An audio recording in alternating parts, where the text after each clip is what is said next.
You didn't even wash your hands. Hey, I'm Austin. And I'm Ryan. And this is the Spring Chat. Where we talk all things Disney. Resorts. Shopping. Food. You can catch us at 8:30 on Thursday nights on Facebook. YouTube. Twitch, and now Spotify on Amplified Network.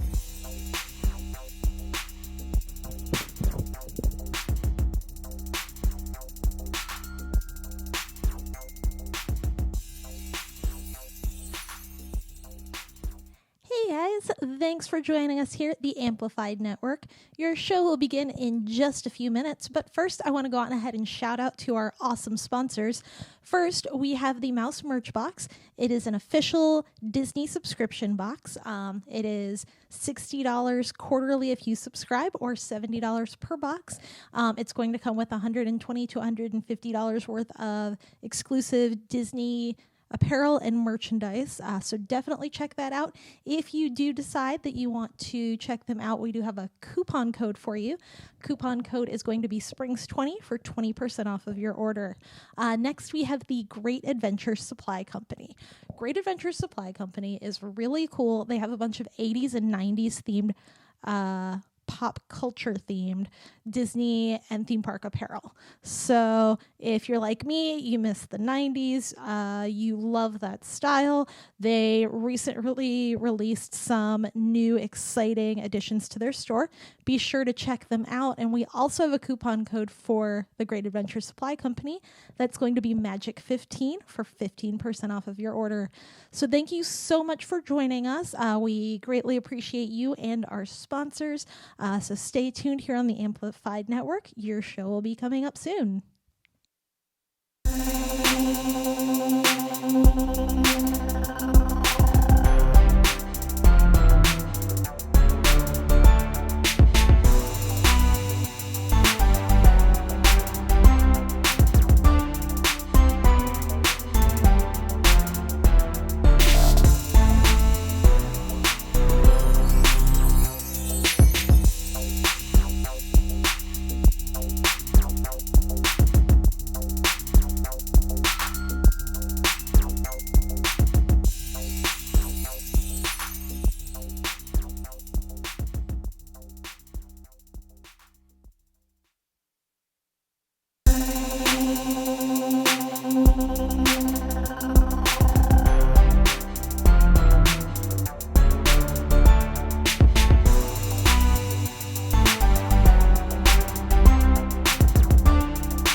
Anything else over? All right, guys. Welcome to episode 9 of the Theatergoers. I'm your boy Tony, my co-host Tafari, also from Anime Club. You already know what's up.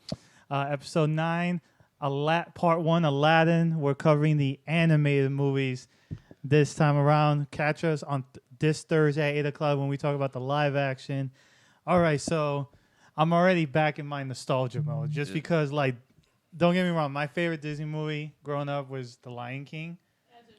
As it should be. That's right. New trailers out. Beyonce. Mufasa. We finally hear Beyonce as Nala. I'm excited. Oh my god, I got excited about that too. People don't like Seth Rogen as Pumbaa, and I'm upset. That's because they're jealous. They wish they could be Pumbaa. I think he's a perfect fit. I don't for that. think anyone else should play the role at this point. It was basically made for him just a long time ago before he was an actor. Though? Billie Eilish? Who's Timon? Do you know who Timon is? I'll have to look it up. I think it's Billie Eilish. I think. Really? You know, I've never actually heard that person speak. You ever seen Parks and Rec?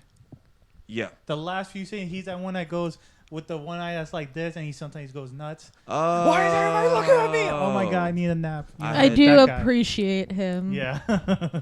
What else is he? He's on another show. Yeah, he has his own show. Yeah, I think it's Billy on. Walks the Street or something like that. Yeah. Yeah. Okay. So again, I'm feeling. Should we give them a rundown of this week's schedule as far as who we're filling in for? Oh yes, we are filling in Thursday for Spring Chat. These guys are out of town, so we're just taking over a spot, and it actually helped us a lot because we get to talk about 2 parts of the Aladdin movie on 2 separate days. Get everything we can say about this animated version again today, Thursday, 8 p.m. We're going to talk about the live action version. But today it's Nostalgia Day, so Yes, we'll be going today. over the classic '90s film. I had to get this off my chest right now. Go for it. I just told you, as I rewatched the animated version. Oh man! As soon as Genie popped out and I heard Robin Williams' voice, it like tore at my heart. Like, and the whole scene that when they were in the cave and they got into "You Never Had a Friend Like Me," I did everything he did because I was like, I remember every single move, and I just couldn't help myself. Like, again, shout out to Robin Williams, one of my biggest inspirations and I heroes. still can't believe he's gone. Like I know, and then you watch that, and it's like, oh really? my God. Was he really a suicide? Yeah. Like, I'm still in disbelief because I heard that's how he went, and I never heard any details. So I believe it. That's not a joke. No, I didn't know he was a suicide. I didn't know if he like self-medicated or something and it went wrong, or I heard he died and I just left it alone. No, Yeah. it was suicide. Mm-hmm. Depression, Yeah, it's a thing. He's depressed too. He's depressed it's always too. the happiest You could people. tell. Always the happiest people that they always want to put a smile on your face despite them. That's, not like I feeling never so saw great. Mrs. Doubtfire, but like Jumanji is one of my mom's favorite movies of all time. There's honestly so many movies that he's done that I'm not a fan of, like Mrs. Doubtfire, Jumanji, even No, I love Jumanji. There's hardly a Robin Williams movie I don't like. Okay, that makes Jumanji, Mrs. Doubtfire, the one with he's teaching that class. I know. Oh, Captain, My Captain. I know what you're Captain, talking My about. Captain, that movie, obviously Aladdin and everything, and then I watch his stand-ups. He's so Dude, funny. I watched his last one. It was hilarious when he So talks about like the funny. Olympics and stuff. Yeah, man, he doesn't stop. But again, that's my piece of nostalgia. You rewatched it too, so what? Yeah, all right. Like, Tyrion, join me. Moment of silence for Robin Williams. And he's good. Okay. Good boy. Good boy. Yeah, thank you, Robin, for leaving the legacy. Will Smith had some big shoes to fill. We'll talk about that in a few days. But I was thoroughly. I enjoyed. Like, I rewatched it today, and I rewatched like all 3 of them. Like, apparently, I forgot there was a whole like Disney universe sometimes, and that they do like cross paths. So apparently, the timeline goes Aladdin 1, Aladdin 2, Return of Jafar. Then the Aladdin franchise TV show was ran for like 2 years. And it took off from after Return. And then of it Jafar. ends with the show takes place between 2 and 3. Yeah. Aladdin and the King of Thieves takes place, and that's like the end of the saga because him and Jasmine finally get married, and then they kind of the show itself only lasted like a year or 2. Yeah. You can see Disney had their Marvel effect because they put their little magic on Marvel because they went in. Just like Avengers, they went out the same way they went in with the Iron Man. Exactly. The movie 1 starts with Arabian Nights, and movie 3 ends with Arabian Nights, with them leaving. It ends with Aladdin. I haven't watched 3. I watched 2, but I haven't watched 3 and so. So this 3 is. I'm trying to think of one movie. You ever watch Hey Arnold growing up? Yeah. Did you see the newest Hey Arnold movie? No. Similar story. It's more just like. Aladdin's back. Oh, his dad, right? Like Aladdin's story with his parents and his dad. Because that's what the new Hey Arnold movie was about. His parents coming back. Yeah, his parents, because we just know like throughout the show they disappeared when he was like 6, Spider-Man style to go. It was just a football. Yeah, basically. they disappeared on him like classic Peter Parker style on some weird adventure and then never came back. And the whole movie's about them going to find him, which. It's actually pretty cool. Like, if you get a chance, it's not a bad hour to kill. They weren't in the Hey Arnold movie. They weren't viewed as bad parents for being gone for so long. Nah, And it's explained what happens to them, and that's what the whole movie is about. Okay. But I don't want to spoil it for nobody, and don't spoil it for me. I'll never watch it, but honestly, you never know. If you see it online and you're just like somebody illegally is like put this on YouTube, I'm like, I got an hour to kill before this gets taken down. There off the are face so of the many internet. movies on YouTube that are free. Meanwhile, I get flagged every week, and every one of your creators is jumping ship. Please stop it. But yeah, the Aladdin show actually had a crossover with the Hercules show called Hercules and the Arabian Night. So I didn't know that. There's an episode where Jafar apparently is making a ruckus down in hell and won't go peacefully, and it's just like it's like a nagging, I need to speak to a manager type customer. Goes to speak to Hades. The show takes place, I think, during like Hercules' whole training, which is why he's small the entire show. Mm-hmm. So Aladdin, I didn't see the whole episode. I just read like the premise. Jafar basically sees that he's trying to Hades is planning to try and take over a city. He's like, I can help with that if you restore my life. So Jafar, why am I not surprised? So Jafar honestly? and Hades actually team up for an episode, and Aladdin and Hercules technically exist in like the same plane. So Hercules is like on the other side of the planet as far as the time and area that Aladdin exists. So they actually like collab and like link up together. This sounds more like Avengers timeline type of crap. Like it's more like you play Kingdom Hearts. There's like the first one is like real Disney-ish before you get into like the backstory of who like these new villains are. The first one is like villains from each movie. So it's like Jafar, Maleficent, Oogie Boogie, Captain Hook, like all the bad guys from every team up. It's like Disney's House of Mouse, only they got a little bit more serious with their plans and are like trying to hurt people. Mm-hmm. Okay. So it's actually cool. There's like a whole Aladdin timeline you can go and trickle down, and it's actually pretty interesting. And you know what? I actually understand now. I didn't realize that they did an episode together, but in the animated version, you see little references of other Disney movies. They reference each other all the like in the third one when Genie is like trying to cheer Jasmine because Aladdin has to leave in his adventure. Mm-hmm. He's like, "Come on, we can help you pick up a wedding for the Alpha." He literally dresses her as every Disney princess up until like for every movie that's come out. So he puts her in Cinderella's outfit, puts her in her outfit, puts her in Snow White's outfit, and goes to like the whole Disney archive. No, and even the first one kept referencing to Hercules too, because when he was like, "Gee, make me a prince," he's like, and then Caesar salad. Out comes the knife from like Greek mythology, and then in the magic carpet ride during A Whole New World, they pass Hercules' dad's temple. Right, they do. So I forgot they passed kept Zeus' referencing mainly Hercules, but then as you mentioned, into 3, they were like, okay, this dress, because they have to. They can't help themselves, Disney.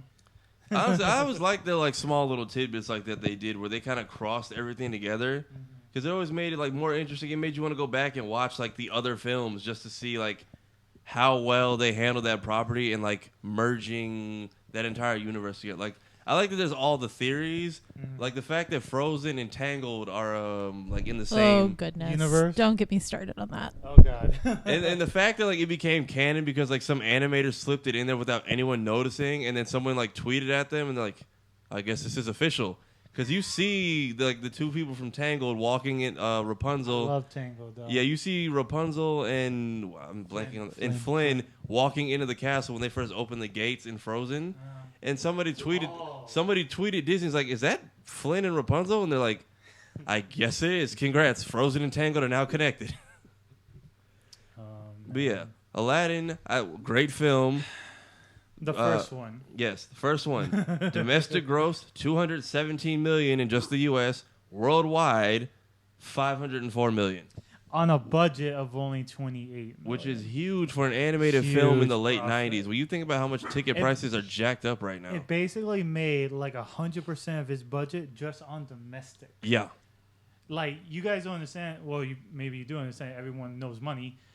To basically make a movie for just a certain amount of money and then to hit it basically in triple digits in the same year, that's huge. And then on top of adding the worldwide, over $500 million. Yeah, that's not even. And then you wonder why they made 2 more sequels. Yeah, and then there's not even including like the digital sales, the DVD sales, the Blu-ray combo pack sales, the 4K Blu-ray pack that's gonna come out every time they open the vault. That number is just box office. Yeah, all the royalties that come from all the Disney Channel 8 o'clock reruns. Yeah.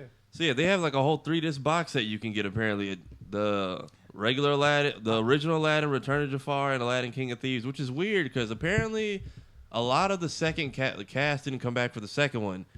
Then they saw that always happens. They saw that it did decent though, so like it declines in animation quality like from the first one to the third one. If you notice, but like the third one probably, I won't say the worst, but you could tell like they didn't put as much money into it like animation wise. It looks like an extended episode of the TV show. I noticed that about every Disney movie sequel. Like even Lilo and Stitch had like 3 of them. They had like Stitch 2, Stitch has a glitch, Leroy and Stitch. But the thing is, you can tell in just looking at the movie at the screen how much less work it seems went into the end. Like one of my biggest things is Tarzan. You watch the first one, it's amazing. The soundtrack's lit. Phil Collins dominated everything. Blah blah blah. Yeah. And then you watch that second one, which is more like a prequel. What is it, Tarzan? And I didn't Jane, even know that there was a second one. You didn't even know there was. Oh a second yeah, one? it's I like, only noticed it because it's on Netflix. What is it called? No. There's one of Tarzan and Jane, which now Netflix has a show of that too. But no, there's one of like Tarzan. I don't know, King of the Jungle or something, but it's like a prequel, like he's growing up. I think I know what you're talking about. Just looking at the animation pissed me off.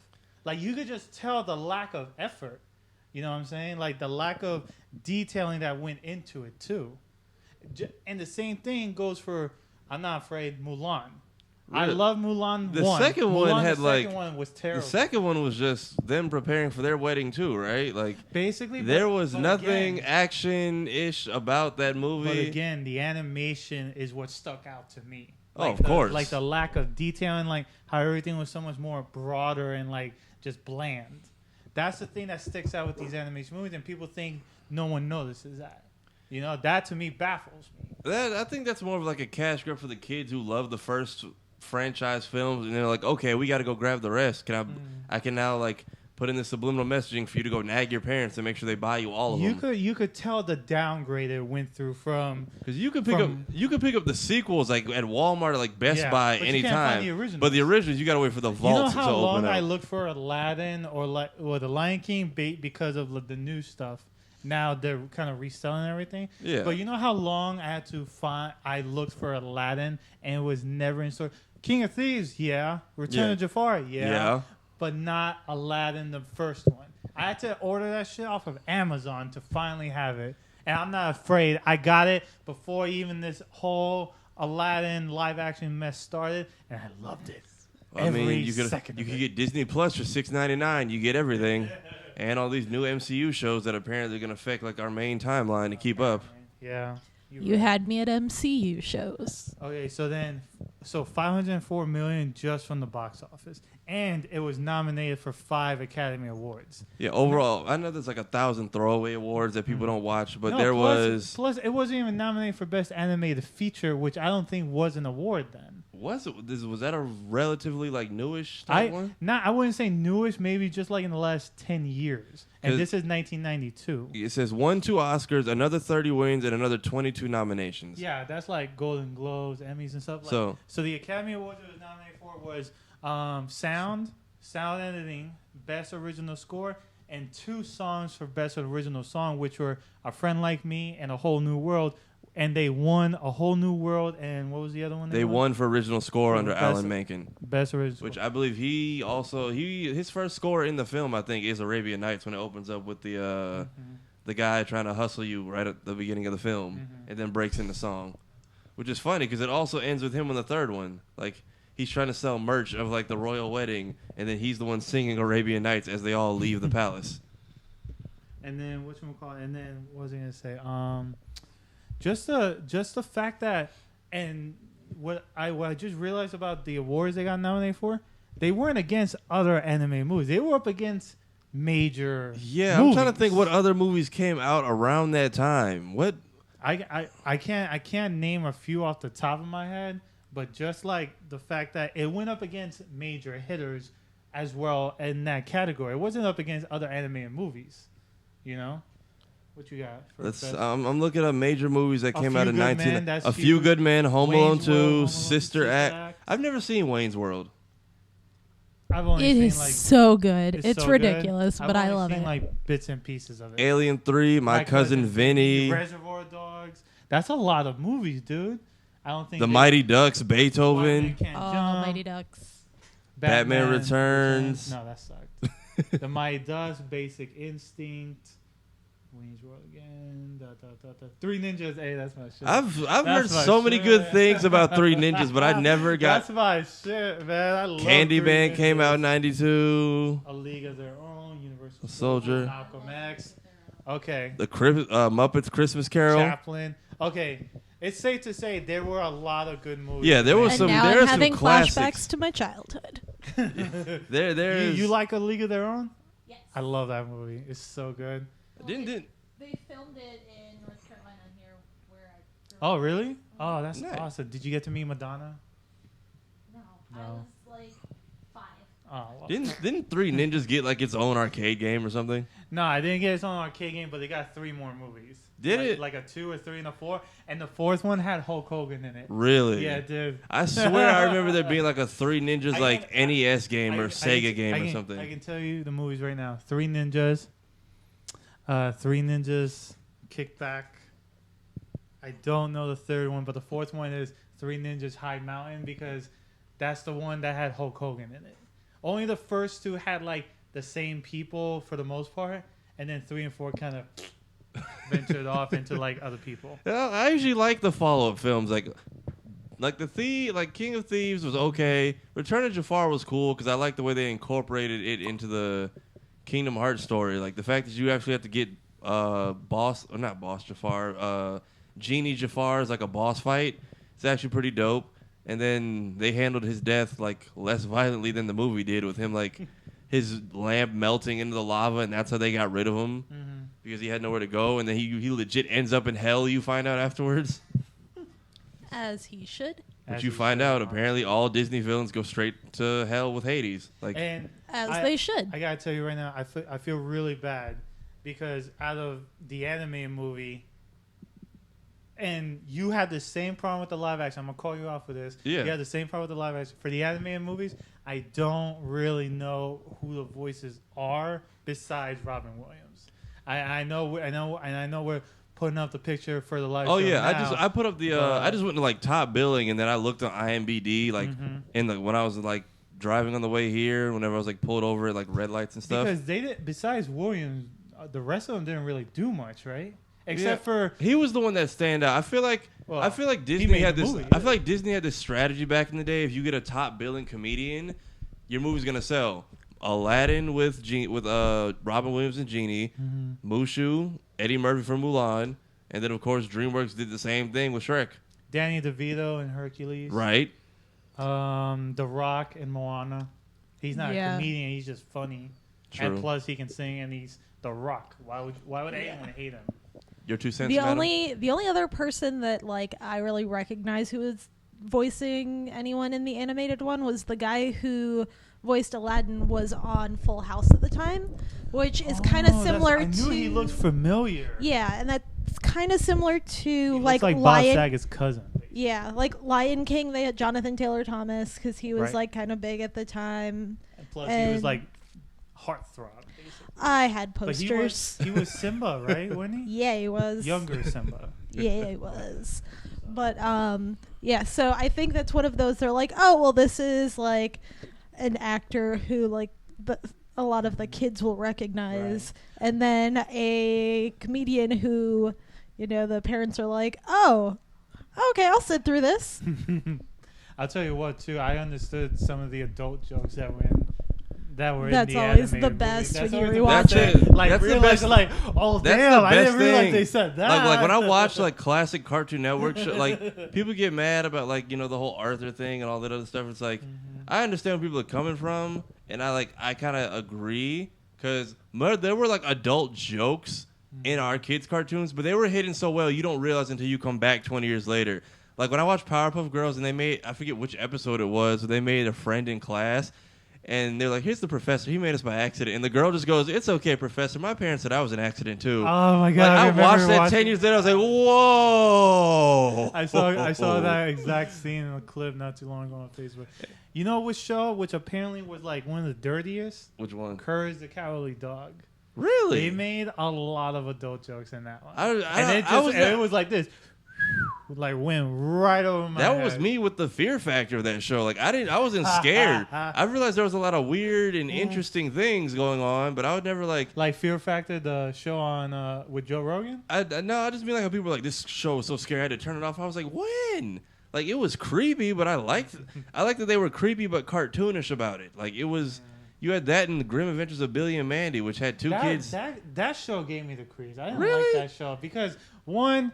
You literally had the Grim Reaper again. Remember, we're like 8. They got better with the humor after their first season. But Billy, man, I couldn't. First of all, if I ever had a friend named Billy like that, I probably would have murdered him within like 2 days of. Billy was that like escalated quickly. He was like one of. Sorry. He was like one of my favorite characters. He was hilarious to me. At all. I thought he was whack. Like. Shows like that and Ed, Ed, especially when they did crossover episodes, when they had the Grim Adventures of the Kids Next Door, and it opens with Billy and Mandy crossover with Ed, Ed, and Eddie. Like, it's hilarious because they do one of Ed, Ed, and Eddie's bits, and then he's like, Ed, how can we help you? And mind we're not free. Call the Kids Next Door, and then he hangs up, and then it literally cuts to the Kids Next Door. And so then, no, go ahead. My bad. I was gonna say so then I keep forgetting that like Disney, like they did the Aladdin and Hercules. When they if you look, they really expanded their universe within these shows. Like Aladdin went and met with like magical sand people, which was like this weird glue monster that came. It looks like a giant glue monster, honestly, but it's like this weird sand creature that lived in the desert. There was a siren apparently in the ocean that kept trying to kidnap Aladdin from Jasmine. Tarzan dealt with like weird cheetah crossbred people. Hercules was heavy in Greek mythology, so none of that was a shock. So you already know everything in Hercules was like, oh. Yeah, Hercules, like you knew it was coming with the Greek mythology because he fought monsters all the time. Ooh, plus, side note, Cow and Chicken. A lot of adult jokes in that one. Oh my! Too. There was a naked naked red dude. There was the naked red guy walking around with his ass out all the time. Dirty show, honestly. But then you know what's so funny? All the shows we just named, basically all of them, either Cartoon Network, which was the shit in our day, yeah, or Nickelodeon. We didn't basically name any Disney shows. Except for maybe... That's what I was going to get to. They had the Kim Possible show. They had Lilo and Stitch. They had the Proud Family. They had Timon some and Power Pumbaa. Rangers. Timon... Did they? Yeah, a little bit. Well, that would air on their show. That would air on their channels. But as far as like a cinematic universe, I believe it was Kim Possible, Lilo and Stitch. Who else? There was one other show I was about to say. The Proud Family, because the Proud Family had a crossover with, I believe, Kim. You know what it was? I think it was like one of those, because they used to do these like every year. One show was like home base, and every show visits. So it's like when they had the Sweet Life of Zack and Cody, and the Sweet Life of Zack and Cody was home for an episode of Zack and Cody, That's So Raven, and Hannah Montana. And they all had their crossover episodes. I was about to say Hannah Montana, That's So Raven, Lizzie McGuire. Plus, they had Disney movies. They were sort of like the Netflix then, and like you couldn't stream their stuff, but they would come out with like a Disney original movie. And then Eddie and the Bake Off or something. Eddie's like $1 Million Cook-Off. That was one of my favorite ones because I liked Orlando Brown before he started doing hard drugs. And then I was a fan of baseball, but then that escalated so quickly with that guy. Jesus. Like, I like the Ravens Home reboot. He'd honestly be a great addition if he got his life together. So then basically, we come out to the show. We had the two movies, Return to Jafar and the first Aladdin, then the show, then the King of Thieves, and then the crossovers with either inside the movies, like little small references. Yeah, small references and stuff here and there. Yeah, and then you come out with all these other shows, all these other movies that basically have crossovers too. Yeah. Disney was basically preparing for the Avengers with all this training. Basically, because they had like Lilo and Stitch had their episode, and then I think the end of their episode, the Proud Family and Kim Possible shows up. Then they have a Lilo and Stitch cross Kim Possible, Lilo and Stitch cross Proud Family, and then I think all three of them merged for like a fourth episode. And they used to just do fun little stuff like that all the time. And then House of Mouse was honestly my favorite one out of like that whole cartoon block because it literally took all of them and blended them together. And it also like basically kind of like Avengers, at least recently, the bad guys won for a little bit. Yeah. Because they got everybody out. Yeah, right? they had the Disney House of Villains Halloween special where they booted all the main characters out. It's all and then like bitch. then like Jafar was like what is like the host of the night, Oogie Boogie, and like Maleficent and Ursula, they all took over the club basically for the night. It was actually quite hilarious. So basically, this has a huge, deep background. And then one of the things we're going to talk about in the next show on Thursday is how, first of all, everyone criticized Will Smith basically left and right. Whether he wasn't going to be blue. Now that he is blue, what's that? Yeah. Top knot thing that he had in basically. And then, again, we're going to talk about next show because we're talking about the live action. But the little message or thing that he did for Robin Williams from the original, was really nice and included some music and stuff like that. But there's a side by side on YouTube that I like to watch. It's I'm surprised it hasn't gotten yanked yet, but it's Prince Ali. But every time they say Prince Ali, it flips between the versions. Yeah. Christina sent me that. Yeah, I showed it. Yeah. It syncs up very well. So like people forget Prince this man Ali? was Ali Bob. It actually like you can tell he tinkered with the music to add his own flavor, but at the same time, it still kept the classic thing. Like they did the same thing with the Arabian Nights. Like I listened to his version, I listened to the classic. I enjoy both. But I'll tell you what, man. Just off the top of my head, comparing the two because I literally watched the animated version and then I went to right before I went to see the live action one, and man, all the old songs in the animated version were like. Yeah, A Whole New World is forever a classic. Even if you don't like the movie, you gotta like the song. Yeah. I can't tell though. Is Robin Williams singing Arabian Nights or is that somebody else? Because I don't think it's Robin. Hold on. The person singing Arabian Nights was that merchant guy that went that was Robin Williams. And then everyone's saying that Robin Williams was the merchant, but I keep seeing like blogs. I can't get an official like. Hold on, Aladdin IMBD solve all our arguments. We'll probably find out now if Robin Williams sang Arabian Nights, but he definitely sang "Never Had a Friend Like Me." That was him. Yeah, that was all him. But they don't really sound the same. No. To me. But again, who knows how record, audio producing and stuff can make him sound so much better, And then I was actually curious with Will Smith if he was actually gonna sing, because watching clips of Prince Ali, he was kind of rapping some of it, but I wonder if he was actually gonna sing. Yeah. Okay. So yeah, Genie and the Peddler are both Robin Williams. Yeah. So I knew that because it says the dude. But again, it says voice. Yeah. If you go down further, you'll see the people who sang as Aladdin and Jasmine. They'll be singing voice. Got you. Okay. Additional voices. Mm-hmm. Singing voice. Okay. Uncredited. Okay. Bruce Adler, Peddler, singing voice, uncredited. So it was not Robin. So Bruce Adler is the one who sings. He did a good him. job of copying his voice and transitioning into the song. I'll give him that. No, because I know, my God, I wanted to say this too. Before Aladdin live action was even coming back or anything like that. Right. I remember, I forget how long ago this was. This was a few years ago. But I stumbled upon a clip on Facebook, and I think it was just like a morning show, like Today or something like that. Right. They had the original singers from the animated Aladdin, Aladdin Jasmine singing voice, there to perform A Whole New World. Nice. Yo, oh my God. Just listening to those two singing, and they were like this the whole time. They never took their eyes off each other and everything. I was like, oh my God. Oh my God. It was, if you think just the parts in the movie was good, hearing them with the guy on the piano playing and everything right in front of him, oh my God. Y'all can probably just look it up live. I've always wanted to go because I know they do these Disney orchestra tours, where they go. Because Kingdom Hearts has a whole symphony that they do for their entire franchise because it's Disney, right. And the symphony went on tour for a good 6 months, and they did one major city per country. They went to Tokyo, then they went to China, I think they came to I think they went to like Jacksonville, and I couldn't. And I think they are like by the time I saw it on Facebook, they had already came and went. And I was like so upset that I missed it, but they uploaded to YouTube, and it is phenomenal. Like Disney, like Fantasia is just one long like album jam, and it was honestly doesn't disappoint. No, and remember, like there are people who want, just like people who want the Avengers theme or people who want the Harry Potter theme. There are people who want like these specific themed weddings. So I saw another clip basically of a woman whose favorite movie was The Little Mermaid.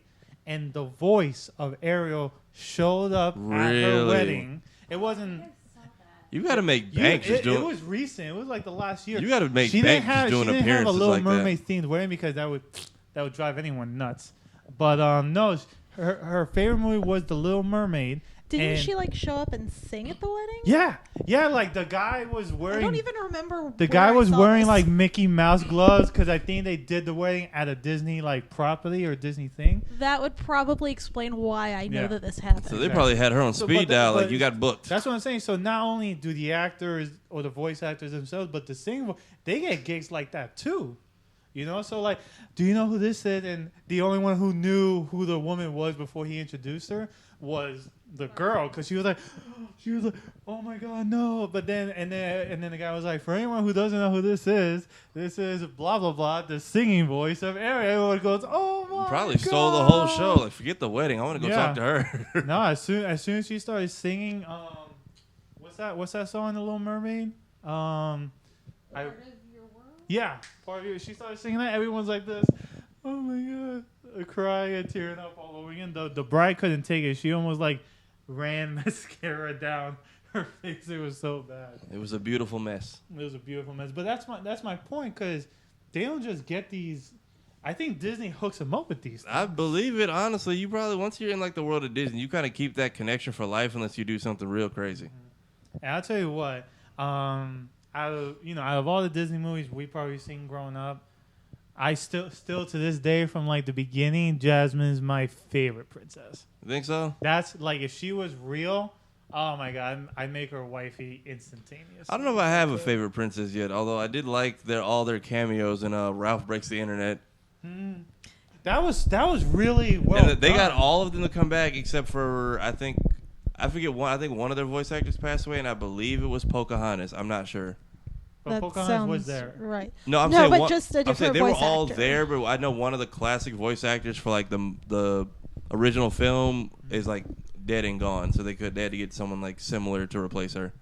Yeah, my favorite was probably Belle for the longest time. Unoriginal. I'm just because I like books. That's fair. But then Wreck-It Ralph came out, and I was like, okay, Team Vanellope.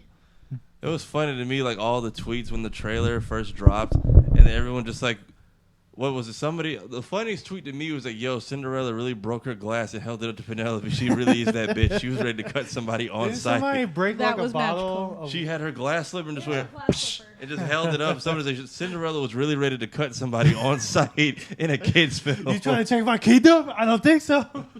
Are you guys in K? Does I need to call the police? Wait, are you a princess? No, I'm not a princess. Do you have a guy that saves you from everything and does all your work for you? Yeah. What's up with that? Yeah. She is a princess. Oh my God! Look, everyone. I don't see why it wasn't called Ralph Wrecks the Internet. I still think that would have fit better. I agree. Isn't his name Wreck-It Ralph? Exactly. At the end, the game is called Fix It Felix, but we don't call the movie that. Although I had the game downloaded on my iPhone for a little bit. I'm not gonna lie. I actually saw Wreck-It Ralph for the first time like months ago. The first one? Yeah. So it came out on my birthday, and I went to see it twice. Nice. I still need to see Big Hero 6. What? I can never catch Dude, the full thing. That came out like 4 years ago. I can never catch the full movie, and to me it seems heavily underrated. Like I feel like it's not as talked about as much as it should. The fact that it made it into like the major Kingdom Hearts franchise, and technically everything happening in that game. That must have been weird playing the game and not even knowing who the hell. It takes place after the movie, like so technically. So you must have been lost then. Not for the most part, I game. understood because like when your character meets the Big Hero 6 game, they explain like, hey, this is Baymax. he was my brother's and such this happened and then after the whole plot finishes of Big Hero 6, like, well, that happened, and then these bad guys showed up, and then you arrived. So and it's funny because everything in that game technically is canon. Like the fact that the Toy Story world takes place between 2 and 3, so the whole fact that like darkness took over the world and split it in half, so that like Andy and all the humans existed on like another half of the planet, and the toys in their consciousness existed on another half, which is why they couldn't find Andy, which was like the dilemma of their world, and Buzz and Woody actually had like powers, and then all of that reset and went back to normal in time for 3. The fact that Big Hero 6, the boss fight is the original Baymax that is like lost in space, so they end up bringing him back as a boss fight, and you end it with 2 Baymaxes now in the Big Hero 6 world. Although there's technically a TV show, so I don't know which one you pick the canon you want, basically. I'll tell you right now, just based off like from what I could tell, like your love for like Disney movies and whatnot. Yeah, you'll really like Big Hero 6. Like I thought I watched it with my parents, and my parents loved it too. Like we saw it was on TV coming up in like a half hour. Yeah, I always catch like the last 30 minutes, like an hour and a half you need in. to like search for it and record it or something, bro. Because we just got lucky. It was gonna come on in like 20, 30 minutes, and we were like, "Oh, that looks good. It's a Disney movie." I was like, "Yeah, fuck it, let's watch it." And then, oh my god, it was so good. Plus, the soundtrack's kind of fire. So one of the Disney movies I think is probably one of the most underrated is Meet the Robinsons. That one too. Like that one got all the Disney Channel promo, and I feel like no one talks about it. That's the one with the blonde kid and the glasses. Yeah. And he like travels to the future. Jonas Brothers made year 3000 for it and everything. There's a T-Rex in it, I think. Yep. His big head and little arms. Yeah, that was like the best. That was like the money maker from the trailer right there. I've never seen that. Oh my god, it's one of my favorites. I was surprised at how fast Incredibles 2 got on Netflix. Honestly, I figured Disney was gonna milk that. No, that was a matter of time. Probably because any day now, I feel like, I don't know when it's supposed to be. Disney's gonna have their own streaming service. What's it called? D20. Disney Plus or something. Disney. D20. I think D23 is like their. Oh, that's their expo. That's thing. their expo. Oh, never mind that. That's like how. But they yeah, have they're E3 supposed to and all have that. their own thing, basically. Yeah. Yeah. So that's probably. I think that's what it is. They had D23. Is he sleeping? No, he's You having wide bad awake. dreams? Yeah, they had D23, and that's usually where they unveil all their newest video games, properties, and whatnot. So D23, that's when they unveiled Disney Plus, and then the fact that they're going to do like all these spin-offs and I think a few other like properties that they're launching out as far as streaming services. So that's when they unveiled it. Now I'm pretty sure they're going to put all that stuff on there and then be like, yoink, come get it on Disney Plus. Yeah, pretty sure. For like half the price of Netflix. Is it really? Is it gonna be? I believe lower? it's like $6.99 or something. For now. For now. Honestly, but still. all that I watch on the Netflix now is a lot of Disney stuff. I like just now. Like I'll watch Avengers: Infinity War 20 times. I'll probably watch The Incredibles 2, stuff like that, a couple times. I literally watched Tarzan the other day. I watched Mulan the other day. So it's like, I'm basically a huge Disney fan. It was Incredibles 2 or some Disney film. Was it Incredibles 2 that had the short before it about the like lady with the dumpling thing? No. I know what short you're talking about, but What that ended very tragically and just like kind of. yeah. Like, I was watching Cinema Sins, and they're like, this movie is darker than you remember, and I'm going to make sure you realize that by the end of the movie. It's like, Aladdin stole a piece of bread. This man tried to take a swing to the head with a blade over some bread. He said, I'll take your hand, and tried to murder him. I'm telling you, this movie is dark. Like, the movie doesn't get lighthearted until Robin Williams shows up and does the whole song and dance routine. But that's a lot of Disney movies get really dark, and you don't really think about it until, It's still like, I know this is how it was in those days. Yeah. Where stealing just a simple ass loaf of bread basically gets your hand cut off. Yeah. But like, all I keep resorting to is like, it's a loaf of bread. Like, dude. Right. You have so much more to lose. It's a loaf of bread. I mean, if it was garlic bread, maybe. And then I get that like Jasmine doesn't have some like basic ass like Jasmine doesn't have like a moldy concept. expired bread. I get that Jasmine doesn't have like a concept of being among the villagers, but like in both versions, when she just gives the kids the bread and then walks off and it's like they were hungry. I'm like, you know, things aren't free, right? No, that's the thing. That's why I kept thinking like, there's no way she like goes around just saying everything's free. But then again, everything's free to her. Yeah, Because the princess gets everything. She could have done the whole princess reveal like way earlier. Yeah, but at the same time too, it's like, why didn't you just bring money in case of something? Probably never has to carry it. Yeah. Does she even know what money is? That's also a valid. She knows. That is a valid She question. understands. No. She understands the value of being rich. That's what she mentioned in both movies. That they know she is rich, or that she knows she is rich. So she understands the value of money because that's a bonus for anyone that gets to marry her. So she understands the value of money. She just was too dumb to carry money on her own. Plus, in the anime version, she doesn't have a handsmaid or. Yeah, I feel like that was a nice little. It was a weird touch, but I liked it with how they used it at the end. I liked who was her handmaiden in the live action. Nassim Petrod. I would say I don't know You ever the seen actress. Brooklyn Nine-Nine? I've seen a few episodes. I've heard nothing. I've heard nothing. She's Jake's sister. I've heard nothing but good things. I've never watched a full episode. It's so I catch funny. like the little promotion. How dare you, I sir. catch It's like the so promotional funny. clips. Shout out to Andy Sandberg, Stephanie Beatrice, Melissa Fumero, all you guys. You guys are so funny. I love y'all. Anyway, yes, you need to watch that. But she was in SNL. She was a cast member. Okay. Yeah. If you go back to like maybe 5 years ago, you'll see her. She's really funny. I will say I do kind of Gilbert Gottfried. I like that he was the one. He was consistent through all three films. Like he stayed for the second one, and then I think helped get everyone come back for the third one because he knew it was like the last movie.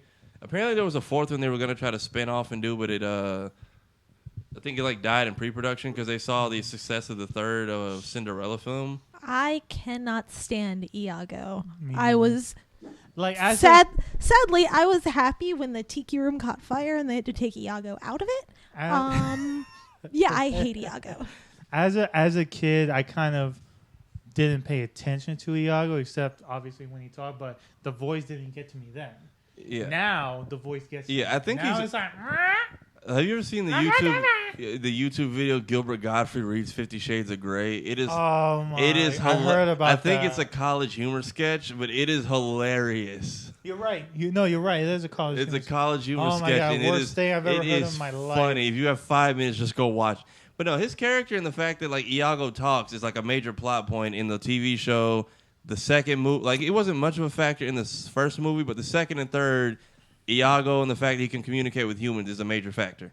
Because that's how that's part of the plot point is that he convinces his dad, like, hey, you can come to the wedding and we can get this treasure that you were looking for. So Iago kind of is like still a troublemaker still. Yeah. What a little douche. Final thoughts on the movie? Final thoughts on the movie. I give it the animated version, no, it's a 10 out of 10 for me. Absolutely, no debate. Soundtrack, acting, the voices, the comedy, just everything, man. One of the best things I love about Robin Williams is not only was he so funny, there was so much unused stuff from all of his improv stuff. Yeah, like, and then the fact that he could still do the emotional, serious parts was like. Yeah, when he got like so mad and he's like, "I can't wish you out, Genie." He's like, "Well, you lied to everyone else. Guess it's my and then turn." When they asked him, "What would you wish for?" He's like, "All the freedom and all the world."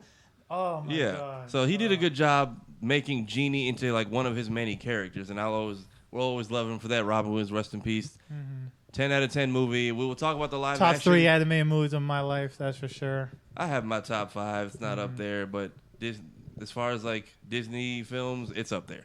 Yeah. But Thursday, Springs Chat. That's we will talk about the live action one. Other than that, I don't really have much for you. Tony, take it away. Thursday night, 8 p.m. Tune in, guys. Appreciate y'all. Thanks for tuning in.